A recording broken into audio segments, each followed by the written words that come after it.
Assalamualaikum warahmatullahi wabarakatuh. Selamat datang di YouTube channel saya kembali. Kali ini kita akan membahas anatomi sistem endokrin. Perkenalkan dulu, nama saya Laili Zahratul Wahdah dengan NPM 220325502, kelas reguler 2. Pada mata kuliah anatomi fisiologi ini, dosen pengampunya adalah Bapak Henry Didi Harto, S.Krop, MS, FPD. Pada kali ini kita akan membahas sistem anatomi endokrin. Untuk pengertiannya sendiri, sistem endokrin adalah suatu kelenjar yang mengirim hasil sekresinya langsung ke dalam darah yang beredar dalam jaringan dan mensekresikan zat yang disebut hormon. Kelenjar endokrin merupakan kelenjar buntu atau kelenjar tanpa saluran yang menyekresi hormon untuk mempengaruhi organ-organ lain, sedangkan hormon adalah zat kimia yang berbentuk senyawa yang dihasilkan oleh kelenjar endokrin. Selanjutnya, fungsi kelenjar endokrin. Fungsi kelenjar endokrin yaitu yang pertama menghasilkan hormon yang dialirkan ke darah guna diperlukan oleh jaringan tertentu. Yang kedua, mengontrol aktivitas kelenjar tubuh. Yang ketiga, merangsang aktivitas kelenjar tubuh. Yang keempat, merangsang pertumbuhan jaringan. Yang kelima, mengatur metabolisme. Sedangkan fungsi hormon yaitu mengatur aktivitas metabolisme, reproduksi, pertumbuhan, dan untuk ciri-ciri hormon sendiri yaitu yang pertama diproduksi dan disekresikan ke dalam darah oleh sel kelenjar endokrin dalam jumlah yang sangat kecil. Yang kedua, diangkut oleh darah menuju sel atau jaringan target. Mengadakan interaksi dan reseptor dengan reseptor khusus yang terdapat di dalam sel target, mempunyai pengaruh mengaktifkan enzim khusus, mempunyai pengaruh tidak hanya terhadap satu sel target saja, tetapi dapat mempengaruhi beberapa sel target. Nah, ada beberapa kelenjar dalam sistem endokrin. Yang pertama ada hipotalamus, yang kedua ada pineal, yang ketiga ada kelenjar hipofisis, yang keempat ada kelenjar tiroid, yang kelima ada kelenjar paratiroid, keenam kelenjar timus, ketujuh adrenal, yang kedelapan pankreas, kesembilan ovarium, dan yang terakhir testis. Nah, berikutnya kita akan menjelaskan satu persatu kelenjar-kelenjar tersebut. Untuk yang pertama, kita akan membahas kelenjar hipotalamus. Kelenjar hipotalamus terletak di bawah otak besar, berpusat koordinasi sistem, otonom utama, dan berperan dalam koordinasi sistem saraf, sistem endokrin tubuh, dan pola perilaku serta emosi atau respon takut dan berani atau perilaku seksual. Selanjutnya ada kelenjar pineal. Kelenjar pineal terdapat pada ventrikel otak berbentuk seperti kerucut berwarna kemerahan abu-abu seperti pada gambar di samping.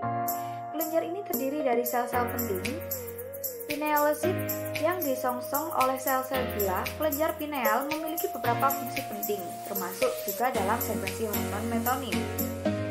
Yang pertama, berfungsi untuk memproduksi melatonin. Yang kedua, untuk mengulasi siklus tidur. Yang ketiga, berperan dalam meregulasi kelenjar pituitari. Yang keempat, mempengaruhi sekresi hormon seks. Yang kelima, membantu metabolisme obat. Yang keenam, tempat untuk mengatur dokumen pigmentasi kulit. Yang ketujuh, berhubungan dengan sel-sel sensitif cahaya.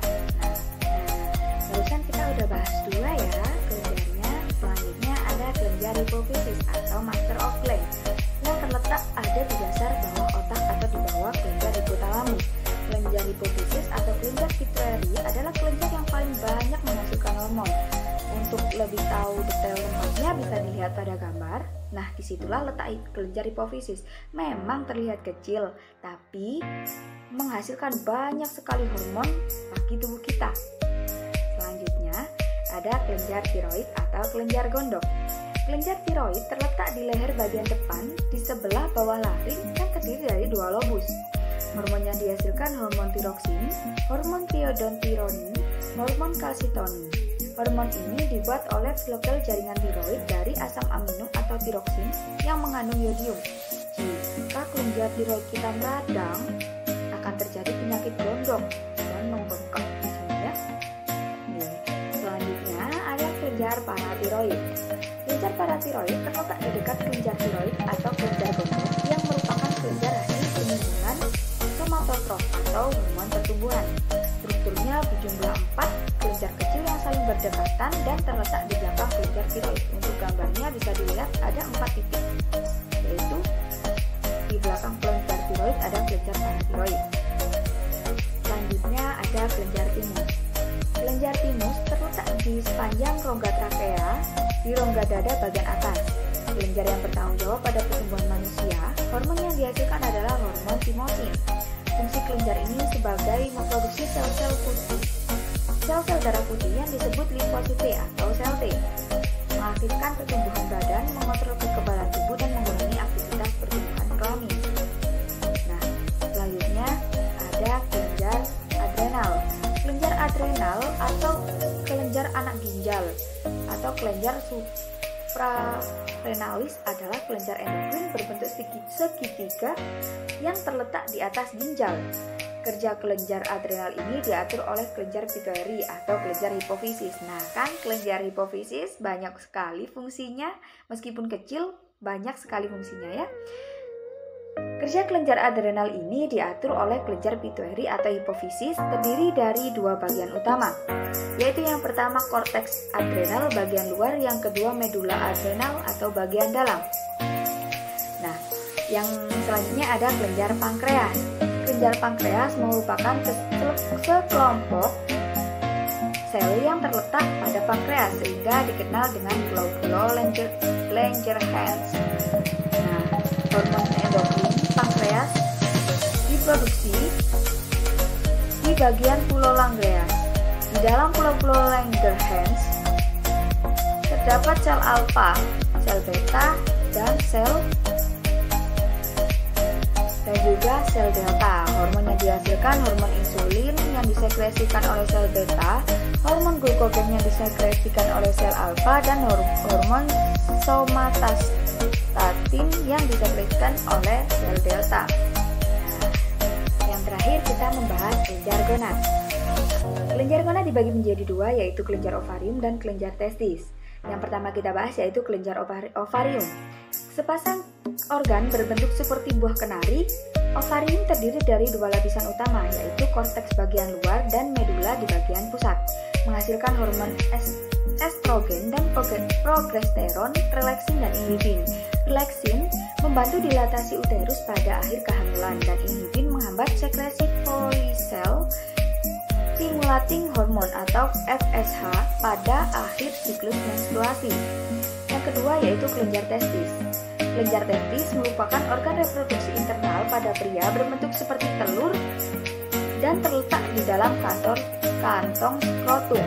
Testis terdiri dari belahan-belahan yang disebut dengan lobulus testis.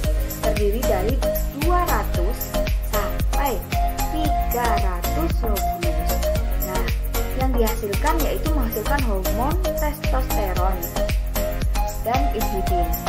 Testosteron berfungsi membantu dan mempertahankan karakteristik kelamin atau seksual pria dan regulasi spermatogenesis, dan inhibin yaitu menghambat sekresi FSH untuk mengatur produksi sperma. Nah, sudah 10 loh kita membahas kelenjar pada sistem endokrin. Nggak kerasa ya ada 10 kelenjar yang kita bahas. Akan saya akhiri, semoga bermanfaat bagi kita semua. Jika suka jangan lupa like, bisa di-share, dan juga di-subscribe. Terima kasih. Wassalamualaikum warahmatullahi wabarakatuh.